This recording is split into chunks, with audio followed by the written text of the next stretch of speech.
Hello and welcome to Lavneesh sir की class. आज की ये शिक्षा निदेशालय राष्ट्रीय राजधानी क्षेत्र दिल्ली की वर्कशीट नंबर 39 जो कि कक्षा 7वीं के विद्यार्थियों के लिए है।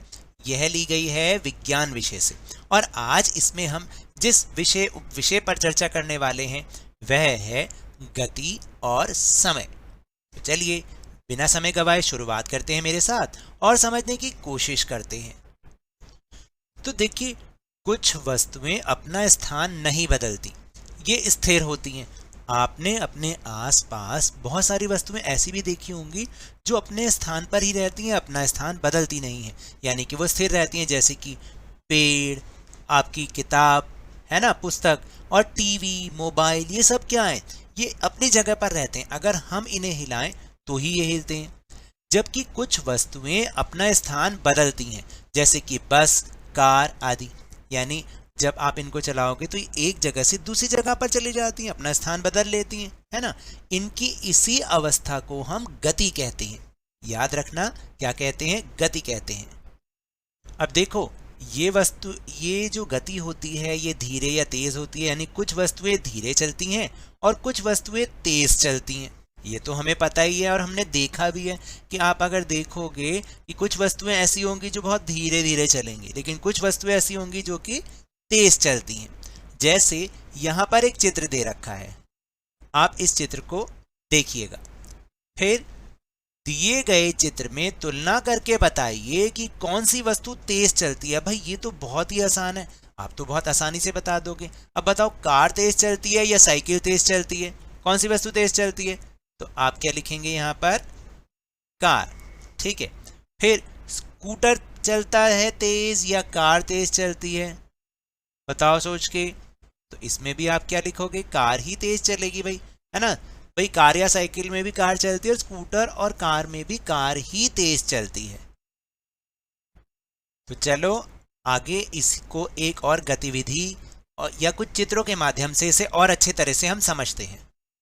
अब यहाँ पर 3 चित्र दे रखे हैं, चित्र नंबर 1, चित्र नंबर 2 और चित्र नंबर 3। इन्हें आप ध्यान से देखिए। तो देखो, यहाँ पर 3 बच्चे हैं, ए, बी और सी। यहाँ पर वो तीनों एक ही पोजीशन पर बैठे हैं। जब दौड़ शुरू हुई तो ए पीछे रह गया, सी इधर आ गया और बी की स्थिति यहाँ पर आ गई। फिर जब आप देख रहे हैं कि वो तेज दौड़ रहे हैं और बी पीछे रह गया, फिर सी उससे आगे और ए सबसे आगे, और फिर आपने देखा कि ए ने रेस जीत ली। एक निश्चित समय, यहाँ पर गलत लिखा है थोड़ा सा, आप इसको सही कर लेंगे। एक निश्चित समय में वस्तुओं द्वारा दूरी तय करना यह पता लगाने में मदद करता है कि वह वस्तु तेज चल रही है या धीरे चल रही है। यानी एक निश्चित समय में वस्तु ने कितनी दूरी तय की, इससे हमें यह पता चलता है कि वो वस्तु तेज चली या धीरे चली। जैसा कि ऊपर दिए गए तीनों चित्रों में एक दौड़ भी दिखाई गई है। तो ठीक है, फिर हमें ये भी बताना है, हालांकि देखो आप इसमें से देख के बता सकते हो कि कौन सबसे तेज दौड़ रहा है। तो हम ये लिख सकते हैं कि यहाँ पर ए सबसे तेज दौड़ा, है ना। फिर जो वस्तु किसी दी गई दूरी को तय करने में सबसे कम समय लेती है तो उसकी चाल सबसे अधिक होती है। यानी वो वस्तु जो दी गई दूरी को तय करने में सबसे कम समय लेगी, यानी उसकी चाल क्या होगी? सबसे तेज होगी। तो चाल किसको कहते हैं? किसी वस्तु द्वारा इकाई समय में तय की गई दूरी को हम उस वस्तु की चाल कहते हैं। यहाँ इकाई समय का मतलब होता है एक निश्चित समय में। अगर 1 घंटा दिया है तो 1 घंटा, मिनट दिए हैं तो मिनट, इसलिए उसको हम इकाई समय कहते हैं। तो किसी निश्चित समय में किसी वस्तु द्वारा तय की गई जितनी दूरी है, हमें उस क्या कहेंगे? उसे वस्तु की हम चाल कहेंगे। और चाल को निकालने का फॉर्मूला आप अच्छे से याद कर लो, ये आपको आगे सवालों में काम भी आने वाला है ना, काम आएगा। देखो, चाल, अगर हमें किसी वस्तु की चाल निकालनी है ना, तो उसने कुल दूरी कितनी तय की, कुल दूरी और कितना समय लिया, उससे हम उसको भाग कर देते हैं। यानी कुल दूरी उसने जितनी तय की और भाग में जितना उसने कुल समय लिया, तो हमें क्या मिल जाएगा? उसकी चाल मिल जाएगी। फिर है गति। गति जो है 2 प्रकार की होती है, एक समान गति और असमान गति। भाई जैसे कोई चीज एक समान गति से आगे बढ़ रही है, अगर वो 20 किलोमीटर प्रति घंटा से चल रही है तो वो 20 किलोमीटर प्रति घंटा से ही चलेगी। लेकिन असमान का मतलब है कभी 10 किलोमीटर हो रही है, कभी 20 किलोमीटर प्रति घंटा हो रही है, यानी उसकी गति में असमानता दिखाई पड़ती है। तो एक समान गति का मतलब है कि किसी सरल रेखा की दिशा में वस्तु की स्थिर चाल से गति, स्थिर चाल का मतलब मैंने आपको समझा दिया कि उसकी स्पीड एक जैसी रहेगी। और असमान में क्या होगा, किसी सरल रेखा की दिशा में वस्तु की अस्थिर चाल से गति। तो अब यहाँ पर जो प्रश्न दिए गए हैं हम उन्हें करने का प्रयास करते हैं। अब इनके उत्तर दीजिए। खुशी और सोनी दो बहनें हैं, खुशी और सोनी दो बहनें हैं, दोनों एक ही मिनट में स्कूल में पढ़ने जाती हैं।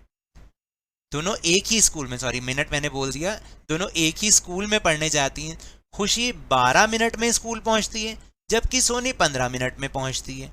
दोनों में कौन तेज चलता है और कौन धीरे? तो देखो ये तो आपको देखकर ही पता चल रहा है कि भाई कौन धीरे चलता है और कौन तेज चलता है। भाई जो 12 मिनट में स्कूल पहुंच रहा है वो तेज चलेगा, तो आप यहां पर लिख देंगे कि खुशी तेज चलती है, खुशी तेज चलती है और सोनी धीरे चलती है ना आसान। आपने इस तरीके से यहां पर लिख देना है, खुशी तेज चलती है और सोनी धीरे चलती है। फिर उसके बाद दूसरा जो प्रश्न है वो है, इनका स्कूल घर से 600 मीटर दूर है, ये कार से 60 सेकंड में स्कूल पहुंच जाती हैं, तो कार की चाल क्या होगी? तो देखो अभी अभी हमने चाल निकालने का फॉर्मूला देखा ही है। आप उत्तर में लिखोगे चाल बराबर तय की गई दूरी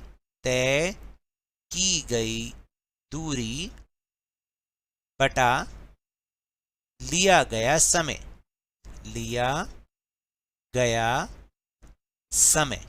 ठीक है, अब इसमें आप वैल्यूज को लगाओगे, 600 बटा 60, ठीक है,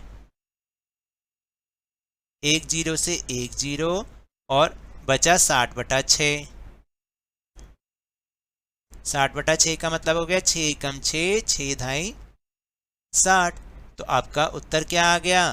आपका उत्तर आ गया, इनकी जो चाल हो गई वो आएगी 10 मीटर प्रति सेकंड। आपने ऐसे लिखना है, ठीक है, ऐसे लिख देना, ये इसका उत्तर हो जाएगा। तो ये तो थी आज की वर्कशीट। अगर मेरे इस तरह समझाने से अब आपको समझ में आने लगा है तो इस चैनल और वीडियो को लाइक कीजिए, शेयर कीजिए, और अगर आप नए हैं तो सब्सक्राइब भी कर लीजिए। और टेलीग्राम ऐप पर हमारा चैनल लवनीश सर की क्लास, उसको ज्वाइन करना ना भूलें, जिसको ज्वाइन करने का लिंक आपको इसी वीडियो के डिस्क्रिप्शन बॉक्स में मिल जाएगा। और ये भी याद रखें, घर से बाहर निकलते समय मास्क अवश्य लगाएं, नियमित रूप से अपने हाथों को साबुन और पानी से धोते रहें, और जब भी आपकी बारी आए कोरोना का टीकाकरण अवश्य कराएं, क्योंकि कोरोना को हराना है और जिंदगी को एक बार फिर से सुहाना बनाना है। इसी उम्मीद के साथ बहुत बहुत धन्यवाद।